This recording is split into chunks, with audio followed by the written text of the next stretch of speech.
Chers téléspectateurs, bienvenue dans votre émission au féminin. L'émission qui traite de divers sujets alliant discussions franches et conseils avisés chaque mardi à 13h sur la télévision au sommet. Chers téléspectateurs, au féminin, c'est maintenant.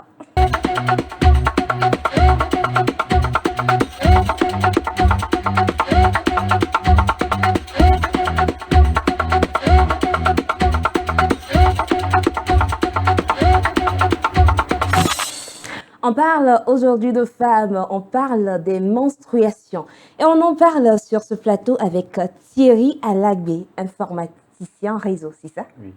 Thierry, bienvenue sur notre plateau. Je suis ravi d'être là parmi vous aujourd'hui. Plaisir partagé. Et ensuite, Rondiago Ami Philbertine, trésorière générale du MAJ ATVF Togo, est avec nous sur ce plateau. Philbertine, bienvenue. Merci. Vous préférez Ami? Non, Philbertine, c'est Philbertine, bon. Oui, c'est bon.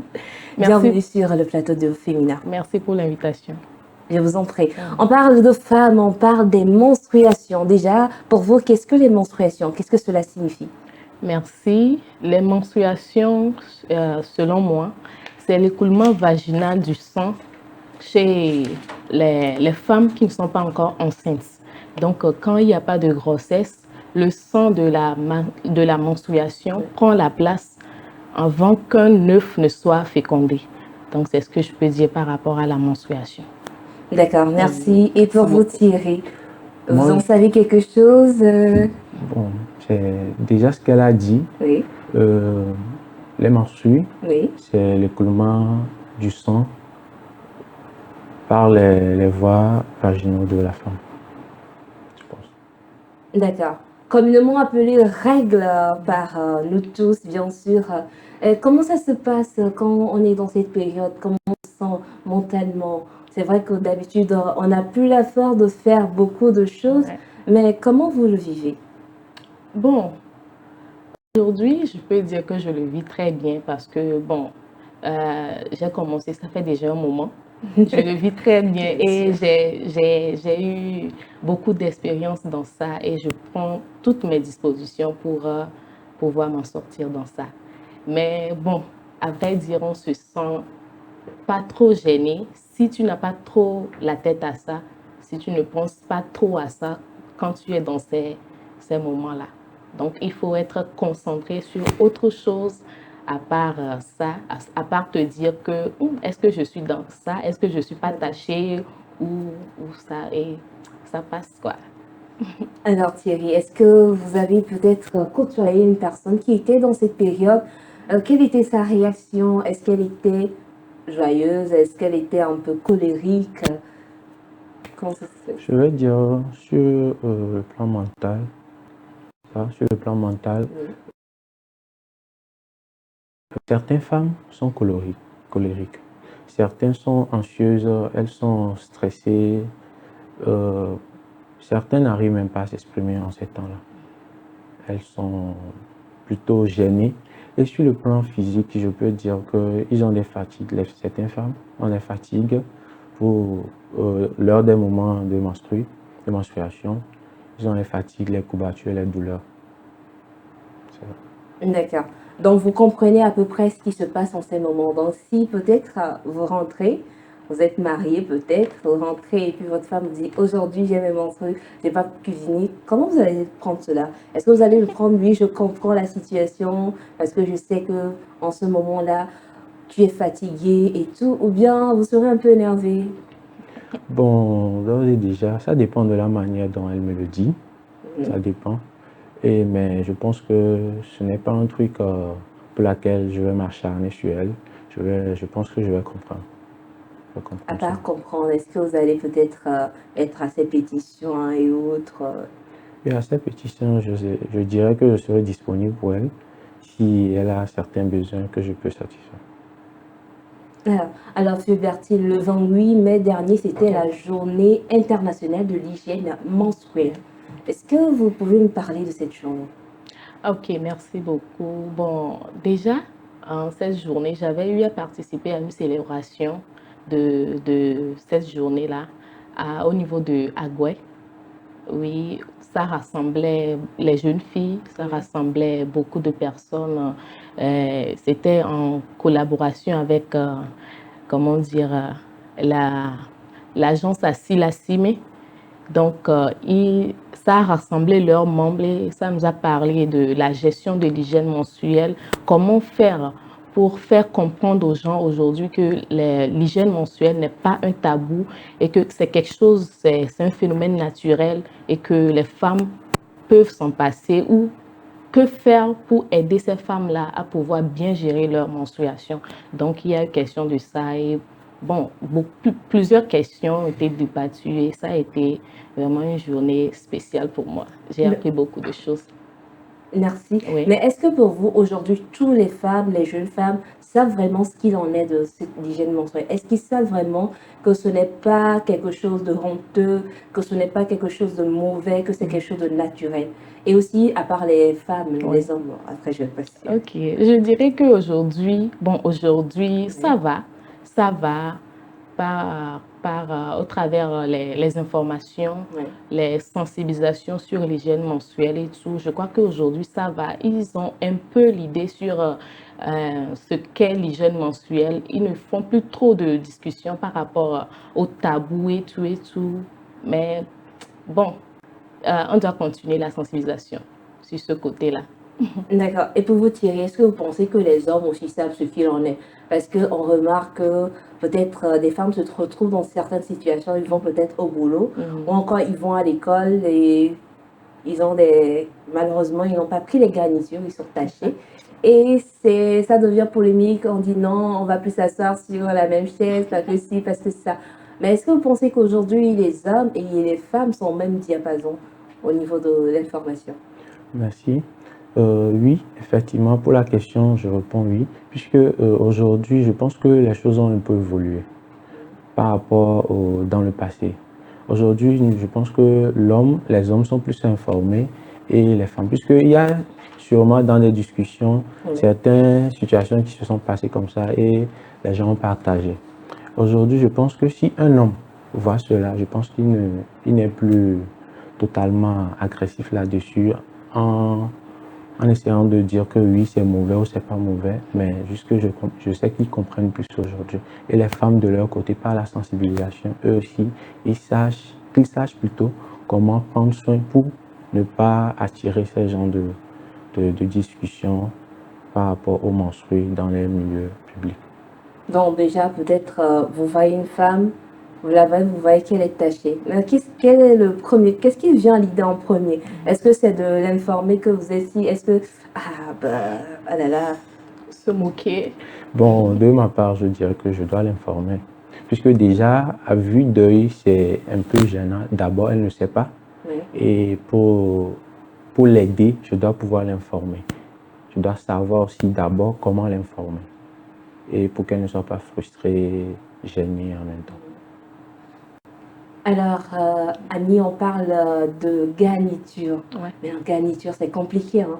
Choisir Ces garnitures. ces garnitures. Quel est le bon, qu'est-ce qui n'est pas le bon? Est-ce que c'est le jetable qui est bon, le réutilisable qui est bon? On ne sait pas. Mais comment vraiment s'en sortir? Ok, parlons des garnitures. Je crois que ça dépend de la femme, de ses préférences, de son flux. Si elle a une flux abondante ou une flux normale. Oui, je crois que ça dépend également de son mode de vie aussi. Et des garnitures, nous avons les tampons, nous avons les serviettes hygiéniques et il y a les tissus, les coupes de tissus de pagne aujourd'hui que nos grands-mamans utilisaient avant. Il y a encore ces femmes-là qui l'utilisent aujourd'hui parce qu'ils n'ont pas accès ou n'ont pas trop les moyens pour se procurer de ces serviettes réutilisables-là. Donc, c'est un peu ça. Bon, parlons de ça, mais je vais aller sur deux volets. Il y a certains qui le choisissent par personnellement parce que ça les sied. Il y a d'autres, c'est parce qu'ils n'ont pas évidemment de moyens. Du moins. En première partie, quand on parle de moyens, est-ce que pour vous, vous trouvez que le coût d'achat de ces garnitures d'achat, est-ce que l'État peut-être doit subventionner ces garnitures pour permettre à toutes les femmes, toutes les jeunes filles d'en avoir assez à leur disposition? Oui, ce serait bien, ce serait bien si l'État pouvait réduire un peu le prix de ces serviettes réutilisables là, puisque aujourd'hui, quand nous prenons l'exemple des préservatifs, aujourd'hui, c'est accessible Oui, oui, très accessible. à beaucoup de personnes à des prix vraiment abordables. 100 Donc, francs oui, en allant. oui. Et si, pourquoi ne pas faire la même chose au niveau des serviettes hygiéniques réutilisables pour aider ces femmes-là à pouvoir s'en sortir lors de leur menstruation? Alors, revenons sur l'autre volet, les femmes qui utilisent des réutilisables. Est-ce que vous pensez que c'est vraiment hygiénique ou ça dépend vraiment de la personne? Ça dépend de sa manière de C'est ça. s'entretenir. Oui, ça dépend de la personne, comme vous l'avez dit, ça dépend de comment elle gère cela. Comment elle prend soin de bien laver, de bien sécher ça, de ne pas que ça fasse trop sale et tout. Donc, ça dépend de la personne. Ça dépend de la personne. Alors, Henri, est-ce que vous pensez que l'État doit donner un coup de main à toutes ces femmes-là en allégeant les coûts d'achat par rapport aux garnitures? Oui, effectivement, l'État doit pouvoir essayer de faire quelque chose en fait pour ces femmes-là, puisque ce n'est pas toutes les femmes qui ont souvent de l'argent, qui disposent des moyens pour pouvoir se payer ces types de garnitures en fait, puisqu'il y en a à différents coûts, je pense. Il y en a à Oui, différents oui, coûts oui. et c'est selon les besoins ou bien l'écoulement de la femme. Et également, il y a certaines femmes qui sont un peu qui ne sont pas trop sensibilisés là-dessus aussi. Il y a ça également. Puisqu'il y a certains, un peu dans les villages, qui vont préférer d'autres garnitures que d'autres garnitures. Et il y a certains aussi, c'est à cause du coût, qui ne vont pas se procurer de cela. Donc, si l'État pouvait essayer de réduire cela, comme la Tata l'a dit, pour les préservatifs également, aujourd'hui, je vois que même les préservatifs sont distribués gratuitement. Bon, pour la femme que nous connaissons, la femme est porteur de vie. Si l'État pouvait faire quelque chose, ça serait bien, puisque les femmes sont nos mamans. Alors, on parle de garniture, mais avant ça, il y a la douleur. Ouais. Comment gérer? Parce que là, on a vraiment mal quand on vient Je ne toujours. vous fais pas dire. On réfléchit, mais on réfléchit, mais Ouais. parce que ça va faire mal. Parce qu'on va se dire encore, on va encore avoir mal, on va pas pouvoir vaguer à nos occupations. Mais comment ça se gère? Comment, déjà vous, personnellement, comment vous le gérez? Bon, je le prends comme ça. Je dirais que je le prends comme ça. Par exemple, de mon côté, quand ça vient, c'est bon, les mots de bas-ventre. C'est les Oui. mots de bas-ventre. Entre le troisième et le quatrième jour, c'est les mots de bas-ventre. Bon, je gère, puisque c'est pas trop, C'est pas intense. c'est pas intense, donc je fais avec. Mais bon, je crois que chez d'autres femmes, il y a plus que des douleurs au bas-ventre. Il y a d'autres, c'est les douleurs au niveau de la hanche. D'autres, c'est la fatigue et tout. Bon, je crois que beaucoup utilisent des produits pharmaceutiques. Mais je crois que il y a des... Je, je ne conseille pas cela. Puisque c'est un phénomène naturel, je préfère qu'on gère qu'on gère ça à la normale. On va laisser la Oui, douleur. mais si la douleur Oui. est tellement intense, Oui. là, il faut aller voir un docteur. Si la douleur est intense. Mais quand c'est pas trop intense et que tu vois que non, je peux gérer, je peux faire c'est juste 1 heure, non, ça va passer. Mais si c'est intense, tu peux utiliser, mais il faut savoir quels produits utiliser, avoir de bons conseils par rapport à ces produits-là.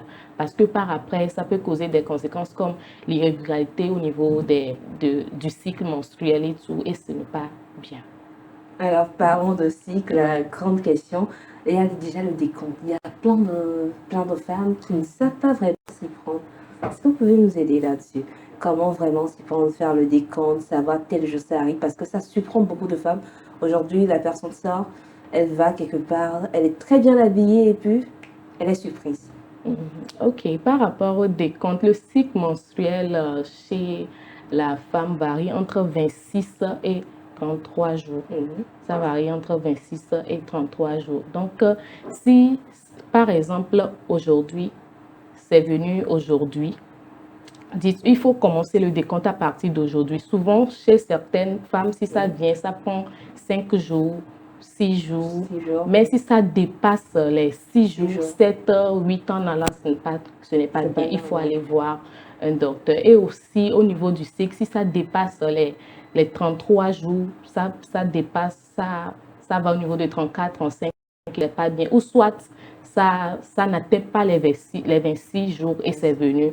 Il faut aller consulter. Parlons de consultation. Là, c'est compliqué parce que normalement, on doit aller voir régulièrement les gynécologues. Il y a même des femmes qui n'ont jamais vu des gynécologues. Mais est-ce que cela peut avoir des conséquences à long terme, monsieur? Bon, le cycle menstruel, par rapport au cycle menstruel. Le fait de ne pas aller consulter souvent les gynécos pour voir ce qu'il en est vraiment de son appareil génital. Oui, c'est un problème parce que, bon, c'est les femmes en fait, c'est nous les femmes. Et il y a beaucoup de choses se passent dans notre corps que nous ne savons pas. Donc, on se dit, on sait, non, si j'utilise ceci, ce produit-là, ça va passer. Ou soit on écoute des conseils par ailleurs, utilise ceci, l'automédication, ce n'est pas bien. Donc, moi, je préférerais que l'on passe chez un gynécologue, passe voir, même si tu n'as pas les moyens, passe voir ce qu'il aura à dire.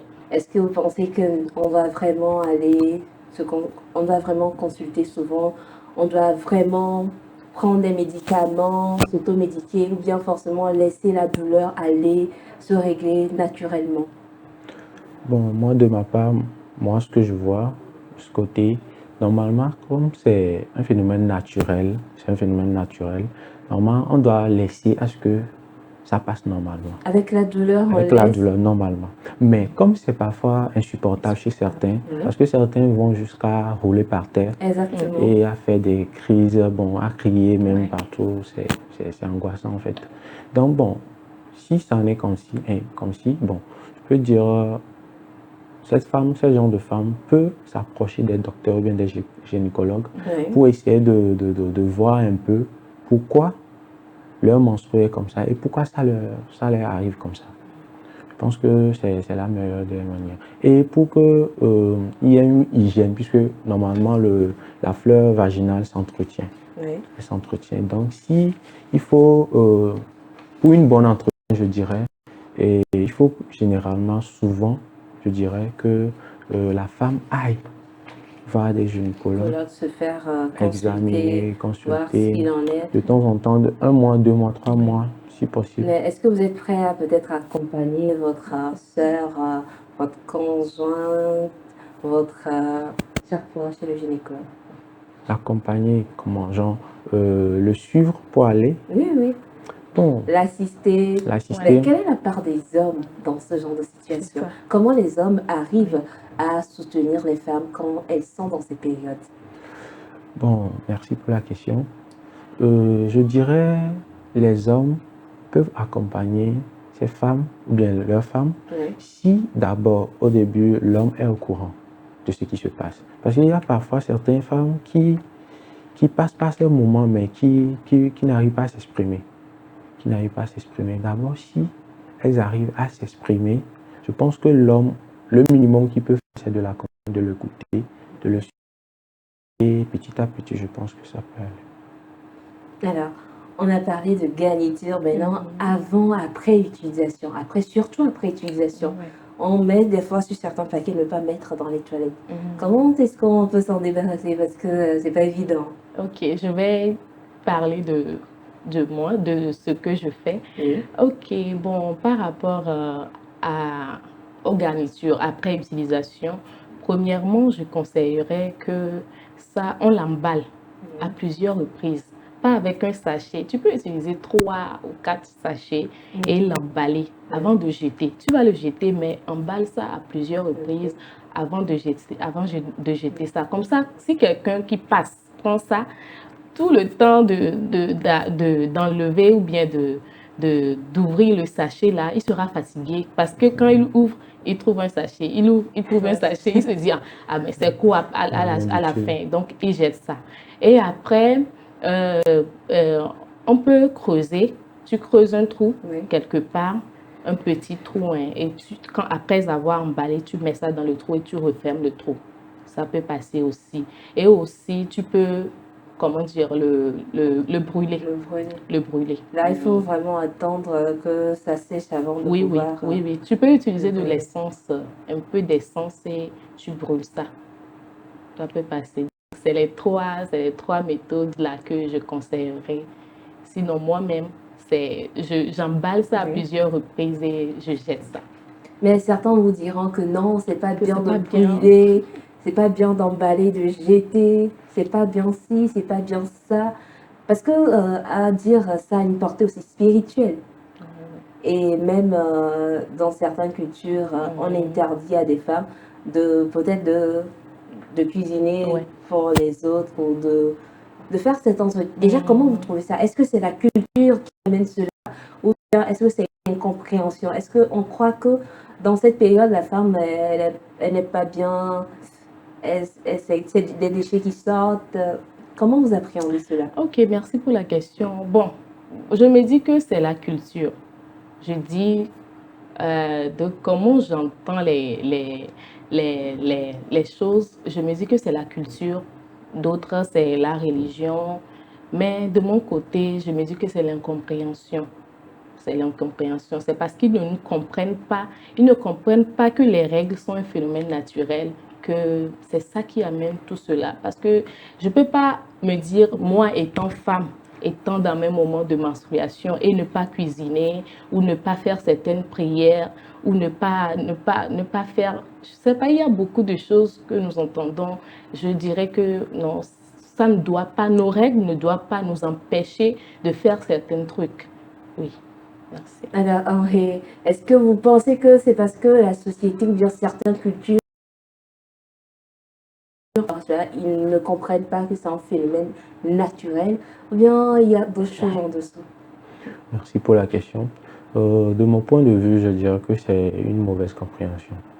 Puisque dans certaines cultures, bon, je peux essayer de citer, chez les musulmans, ils disent que la femme qui est dans ses menstrues, bon, il y a d'autres religions aussi qui le disent, hein, qui sont dans les moments de menstrues, ne peut pas cuisiner, ne peut pas faire de prière, ou bien être on ne peut pas leur confier quelque chose de sérieux, bien de religieux à faire.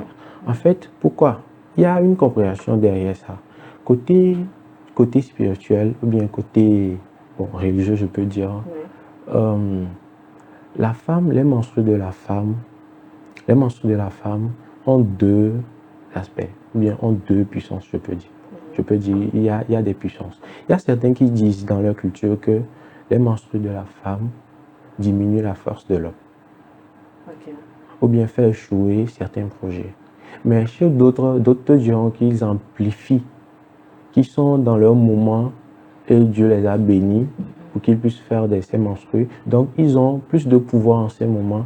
Et même certains trucs, certaines situations qui ne vont pas d'ailleurs, dans ces moments, s'ils se mettent à prier ou bien à demander des faveurs, ils sont plus exaucés. Donc, bon, de ce point de vue, c'est un peu divergent. Mais s'il y a certains peuvent l'accepter, certains non. Donc, ça dépend de tout un chacun. De la compréhension de chacun, en fait. Ça dépend de la compréhension de tout un chacun. Alors, Annie, Thierry, merci. Nous sommes déjà à la fin de la première partie de cette émission. Chers téléspectateurs, nous allons entamer très bientôt une deuxième partie de cette émission où nous allons aller plus en profondeur par rapport à ce sujet. À tout à l'heure.